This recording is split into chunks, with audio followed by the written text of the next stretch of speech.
Sí.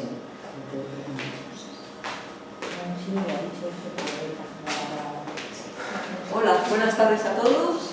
Bienvenido Antonio Aguilar, que nos va a hablar hoy de un tema muy bonito y yo creo que apasionante sobre Elizabeth Kubler-Ross. Y el tema de la conferencia es Desplegando puentes entre vidas. Perfecto, pues muchas gracias. Bueno, buenas tardes a todos y a todas. Yo venía ahora en el metro, trasladándome aquí, evidentemente, y el vagón iba lleno como de pequeños zombies que venían de sus fiestas, ¿no? Mascarados, tal y cual. O sea, entonces, con esto pretendo decir que estamos en unas fechas donde ritualizamos, celebramos algo que el ser humano siempre desde los tiempos del Neolítico, Paleolítico y hacia adelante de estos días lo hemos tenido en mente. No hemos intentado dar explicaciones, nos hemos intentado convencer de que nuestra vida pues no ha de acabar en aquel momento en el que yacemos donde sea, ¿no? En el suelo, en la cama, donde sea. Por tanto, siempre es el motivo de controversia, ¿no? Y de ansia, de querer, por nuestra forma de ser, también intentar dominar esta parte, ¿no? Que totalmente es desaparecida. Yo siempre digo que esta parte que vamos a hablar hoy, que es una prolongación de nuestra vida, al fin y al cabo, pues es insondable, como dice el Tao, ¿no? Que dice, cuando tú explicas el Tao, esto que explicas no es el Tao, hay cosas que no las podemos definir ni darle una consistencia lo más verdadera que nos gustaría tener. Hacemos hipótesis, hacemos cábalas, intentamos darle una forma razonable de entendimiento, pero todos cuando nos enfrentamos a esta última etapa de una vida consciente terrenal, pues siempre nos inunda el miedo y cuando no es el miedo lo transformamos en pánico, etc. Por lo tanto, ha dicho Felipe que hablaremos sobre Elizabeth Kubler-Ross como fue una persona que le dio identidad científica al acto de morir, ayudar a las personas en su momento de trance, en ese aspecto que llamamos de moribundo, etcétera, etcétera, cuando después fue y acabó tratando más a los niños que a los adultos, ¿no? Bueno, la cuestión es que yo voy a empezar la charla haciendo una pequeña síntesis de este desarrollo que he dicho hasta ahora, ¿no? de cómo el ser humano hemos ido teorizando y dándole forma a este acto de morir, para después hablar sobre Elizabeth. Elizabeth, yo le rindo este homenaje en estas fechas muy cerca de nuestras celebraciones de Todos los Santos, y hablaremos de su figura, de cómo, más bien no voy a empezar a hablar de lo que hizo, sino de su venida al mundo, que es muy curiosa, y después de cómo esa forma de venir al mundo fue lo que fue marcando su evolución hacia donde acabó, ¿no? Me adelanto a todo diciendo que el final de sus días pues fue de lo más también pragmático, ¿no? Porque estando ayudando y teniendo esa vocación y esa facilidad para ayudar a los demás, ella no se lo aplicó a ella misma. Pero eso lo veremos al final. He preparado, porque pienso que en la quema de vida, muerte, tal, se ha de tratar de no dramatizarlo, ¿no? Para mí, entonces, la mejor forma es poniéndole una banda sonora que nos introduzca en este tema, ¿no? Yo he elegido una... Bueno, supongo que lo podré poner, porque no veo mi chuleta que he puesto aquí, pero supongo que sí. He puesto una canción que es de Franco Battiato, que habla exactamente de lo que vamos a tratar aquí, ¿no? Por lo tanto, si os parece, pongo la banda sonora y después empezamos ya lo que es la conferencia en sí.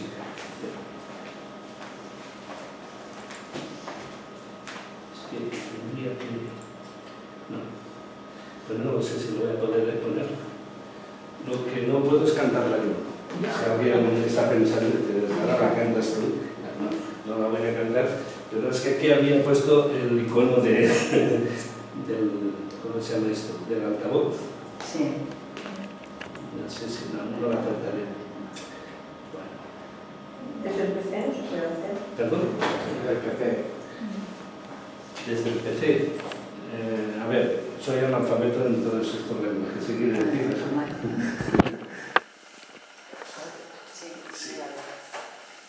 Es que intentaría que escribiera aquí algún icono para poder ponerlo.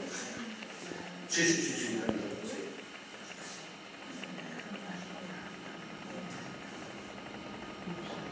No sale. No sale. Eso es un problema entre el reproductor. Bueno, es igual. Para no perder tiempo, la música puede ser que nos ayudaría mucho para entrar en esa armonía, pero en la canción en sí, como veis, he puesto la letra para que la pudiéramos seguir como una especie de karaoke mental. En esta canción nos habla sobre nuestro paso a un plano superior, donde estamos, que es cuando dice, era magnífico aquel tiempo, cuando estábamos unidos perfectamente al lugar y las personas que habíamos elegido antes de nacer. Yo seguiría toda la canción, pero lo que más me interesaba era el final de la canción, más que todo el desarrollo de la canción. El final de la canción nos viene a decir que gentil es el espejo, miro y veo que mi alma tiene un rostro. Te saludo, divinidad de mi tierra, el reclamo me invita. Eso es muy importante para mí, porque hasta el día, el momento exacto que no nos reconozcamos como unas almas que tenemos un rostro, no permaneceremos en las tinieblas. ¿Eso cómo se puede conseguir? Bueno, se puede conseguir pues teniendo perseverancia, voluntad en hacer nuestros ejercicios que pues, hacemos de meditación y sobre todo visualización. Y visualizarnos. Cuando estemos así en comunión como estamos ahora, ver que hay almas que tienen también un rostro como el mío. O sea, siempre ir al fondo. Si somos capaces, en tipo global, de desarrollar esta percepción, no veríamos el motivo de por qué tienen que haber guerras, destrucciones, odios, iras, etc. Por tanto, la teatro de esta canción, que lamento no poder ofrecerla entera, nos lo propone.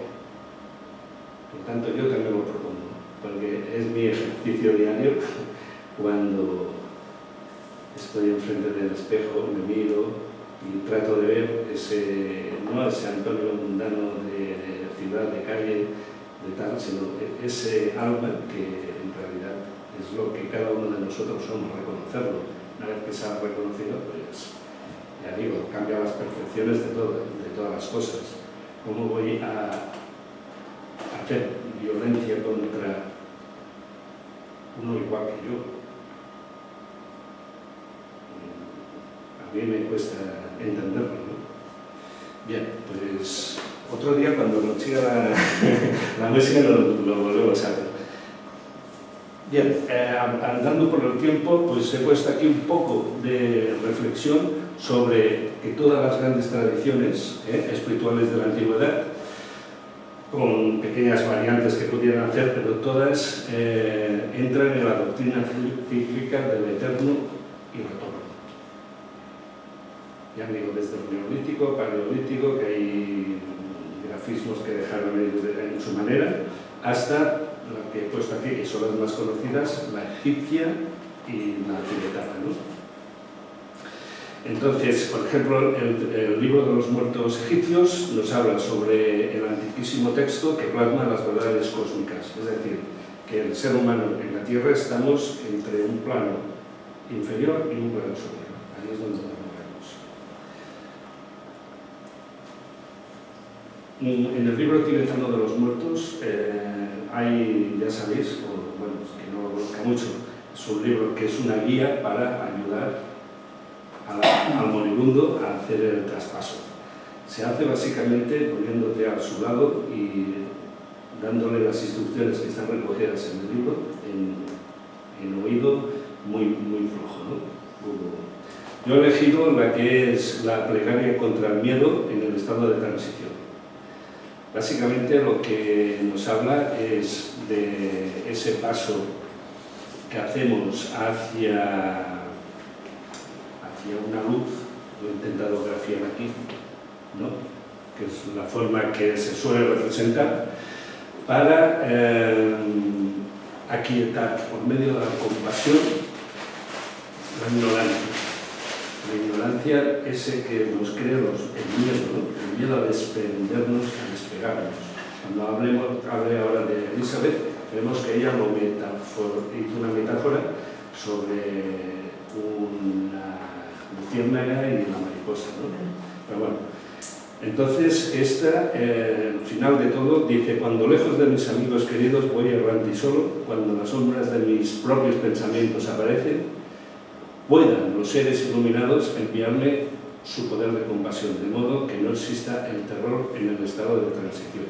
Bien, este es un pasaje, el libro de los muertos tibetanos, es antiquísimo y bueno, se sigue practicando aquí.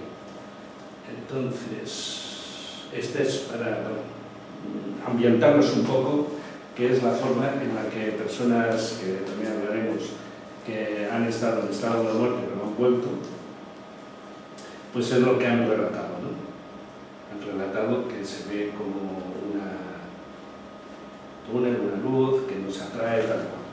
Yo no he tenido esa experiencia, lo que sí he tenido la experiencia de ser operado y darme la anestesia correspondiente, y me acuerdo que me salí por los pies. O sea, exactamente me siento identificado porque mi experiencia fue esa, ¿no? Me dijeron, cuenta hasta 10, y dije, una. Entonces salí por los pies, ¿no? Con lo cual, pero bueno, era anestesia, no era un estado. Evidentemente, cuando hablamos de la tradición esotérica, más que nada, nos habla sobre las reencarnaciones, que es ir, dijéramos, pasando etapas. Cuando nos llega al final de nuestro estado material, pues se puede otra vez generar esa espiral que es lo que los teóricos pues llaman reencarnación, ¿no? Yo le he puesto del tarot de la muerte porque viene con nosotros. En la naturaleza todo tiene su final, tiene su principio, tiene su final. La figura es de la época y entonces siempre es un poco lúgubre, ¿no? Pero bueno, la he puesto porque digo, hemos de contar de que si cogemos por bueno para tener una orientación nuestro paso por reencarnación, llega un momento en que ella corta la cadena, cuando toque o cuando ¿no? Una forma simbólica de ver.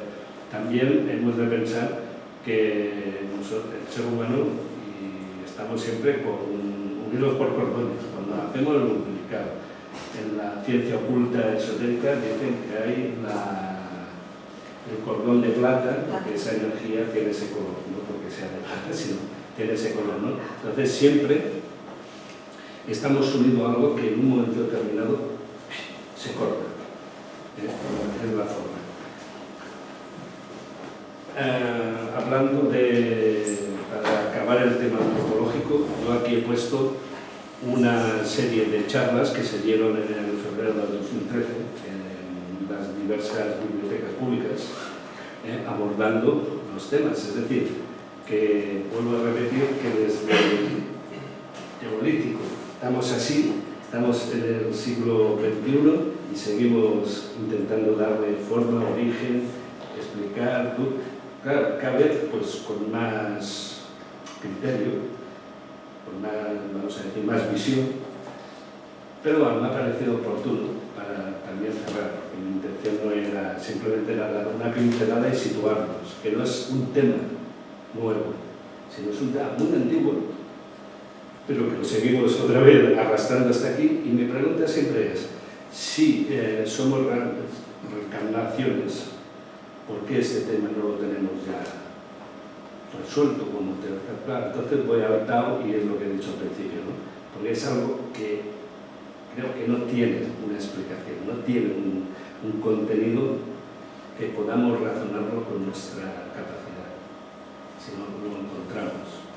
Eso es lo que Elizabeth hizo en su trayectoria profesional, ¿no? O sea, intentar que las personas en trance de muerte pues tuvieran unos fundamentos donde fueran esplendor y no contracción. Ahora veremos. Vale, sigamos. Salido de los temas antropológicos, pero siempre hemos sentido la curiosidad de haber habido gente, personas, que con su capacidad han intentado fotografiar o ver o explorar o tal cual, ¿no? He puesto dos muestras, una de 1904, un fotógrafo francés, que en diversas instantáneas que hacía con una máquina al tiempo muy sofisticada, captó estas imágenes, ¿no? Entonces, claro, ya entramos dentro de lo que es el esoterismo, que forma parte también de ese estudio, no lo podemos revelar. Y más adelante, sobre los 70, pues con aparatos más sofisticados de electrónica y televisión tal, pues se captaban imágenes. A lo mejor eran pixelados, pero bueno, eran imágenes que se veían. Faltan lo que son las audiciones, gente que intentaba captar los sonidos que había en nuestra atmósfera, que nosotros no percibimos normalmente, etcétera, etcétera. Es decir, con todo el respeto del mundo, pues, es un anhelo de encontrar y dar sentido a nuestro último punto de vida, ¿no? ¿Qué va? Esto está relacionado con las casas encantadas de esas que hay psicofonías y... Sí, exactamente. Es así, ¿no? Es así. Es decir, bueno, esto no le quiero hacer la competencia a Iker. que tiene un programa muy majo. Yo soy de la época de Jiménez del Oso, que también era un psiquiatra muy versado en este tema, y de él aprendí el no trascender las cosas, sino estudiarlas, valorarlas, pero sin sacarlas de un contexto, le voy a decir humano, ¿no? de nuestro plano. Lo que dicen los gallegos, ¿no? Las mecas no existen, pero a verlas las hay, ¿no? Más o menos. A ver las hay. Muy bien, pues más o menos yo sigo digamos, en esa pauta, ¿no? Por lo cual sí que aquí ya he dicho, faltaría lo de las cacofonías, tal. Bueno, pues cuando hay esa circunstancia que alguien dice, oye, pues en tal sitio tal, pues bueno, se hacen los estudios. Sí, con los medios que tenemos. Gente que se dedica a eso. Sí, y bueno, pero no deja de quedar ahí esa otra esfera que es la duda, ¿no? La duda razonable. Pues entonces sería esto. He puesto el libro de los medios de Allan Kardec.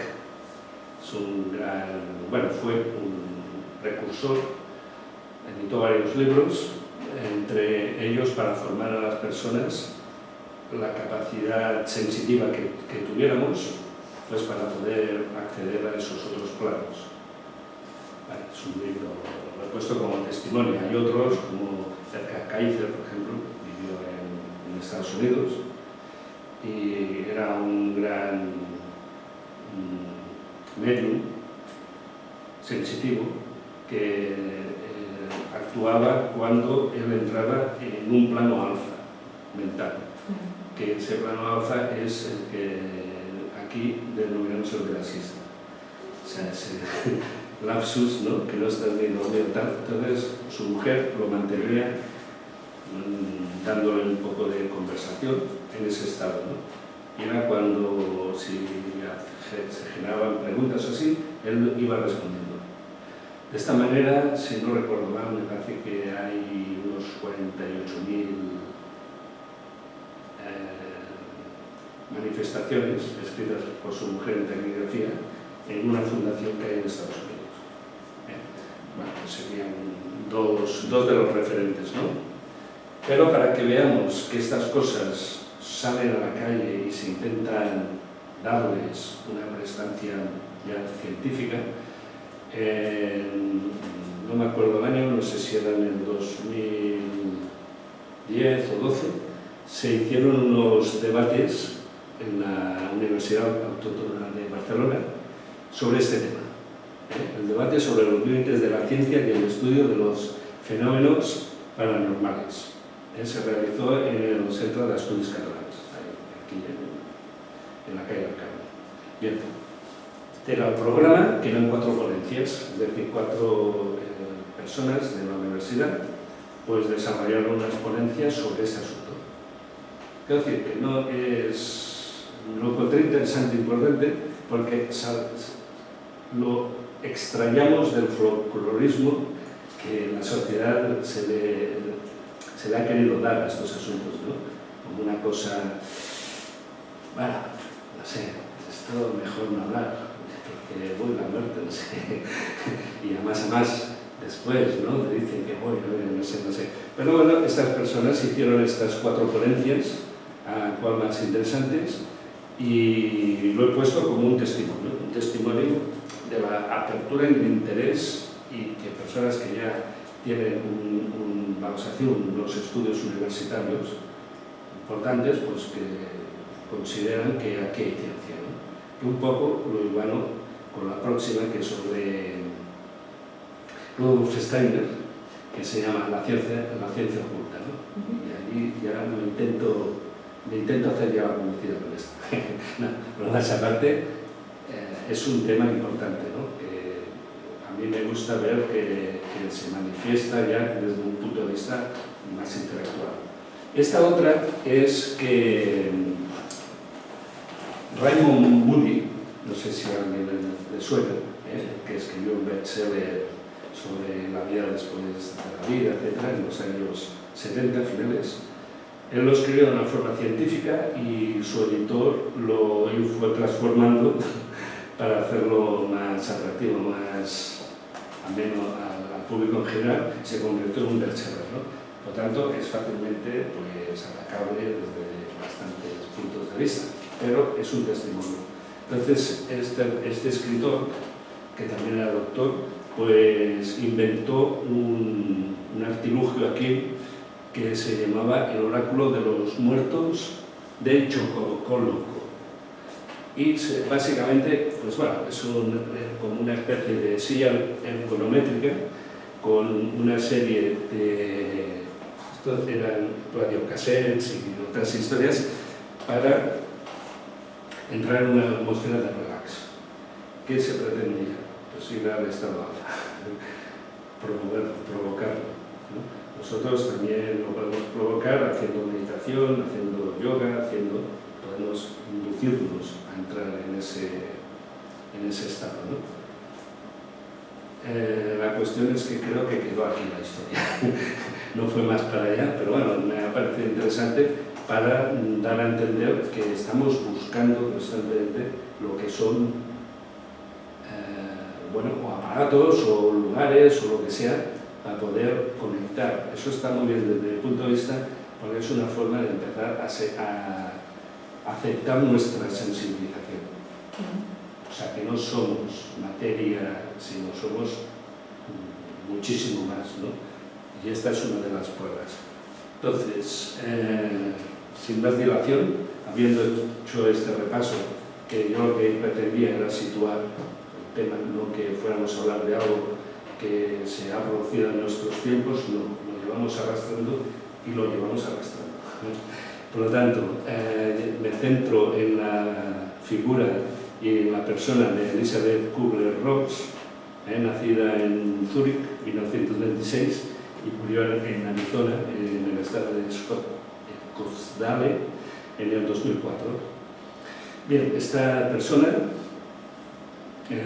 Elisabeth, pues, desarrolló su carrera y su vida, gran parte de su vida, en asistir a personas en trance de muerte.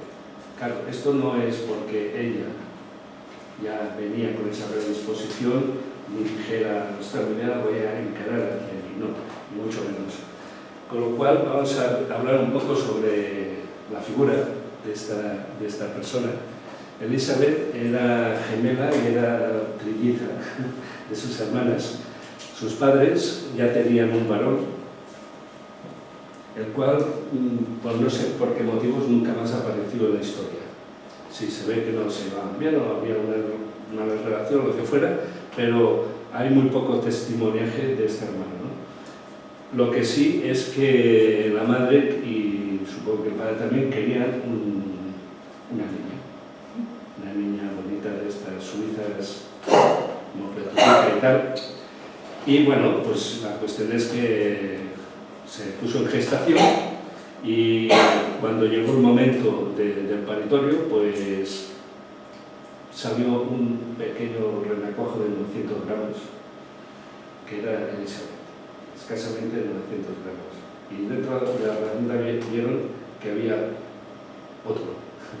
Lo sacaron y era otro de 900 gramos también. Y eran niñas las dos. Primero salió Elisabeth, después salió Erika, y cuando ya iban a dar por terminada la sesión, la madre dijo, no, que algo se mueve por dentro. Y entonces vieron que venía otra niña. Bueno, venía otro bebé, cuando estuvo fuera vieron que era otra niña, pero esta ya era más bien formada convencionalmente, que salía unos 2 kilos 400 o así. Por lo tanto, aquí las podemos ver. Esta es la de 2 kilos 400. Son cada una la de 900, ¿no?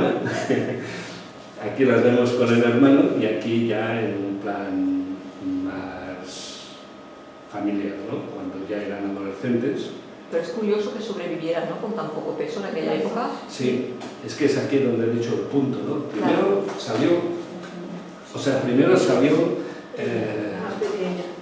Elisabeth, después Erika y después Eva. Ella en sus memorias cuenta que se le cachondeaban porque le decía, tú eres una placenta, únicamente, ¿no? O sea, como diciendo. Y entonces las vemos a las dos juntas. A lo largo de su vida, Erika murió antes, pero tenía que haber muerto después. Y ahora llegaremos al punto donde lo digo como un avance, pero para que lo tengamos presente, ¿no? Desarrollaron su vida muy conjuntamente.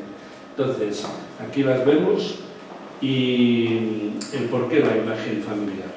Bueno, la imagen familiar es porque la familia, el padre, el matrimonio, pues eran los padres convencionales de la época. O sea, un padre severo, rígido, y una madre, pues, la típica señora de casa que procura tener buenos alimentos, tal. Y eso, pues, ¿qué pasó? Pues pasó lo siguiente, que Elisabeth tenía un carácter muy fuerte, con lo cual se enfrentaba bastante tanto con el padre como después con los profesores, etcétera, etcétera, ¿no? Siempre defendía como a las hermanas, iban al mismo colegio, pero cuando había algo que para Elisabeth no era correcto, pues había en defensa, con lo cual siempre tenía problemas. El caso es que aquí la vemos en retrospectiva, ya en el plan que he contado, cuando iban a la escuela. Elisabeth, siempre en medio, y aquí también, en el medio. Yo he puesto la cuerda, cómo se va desmembrando.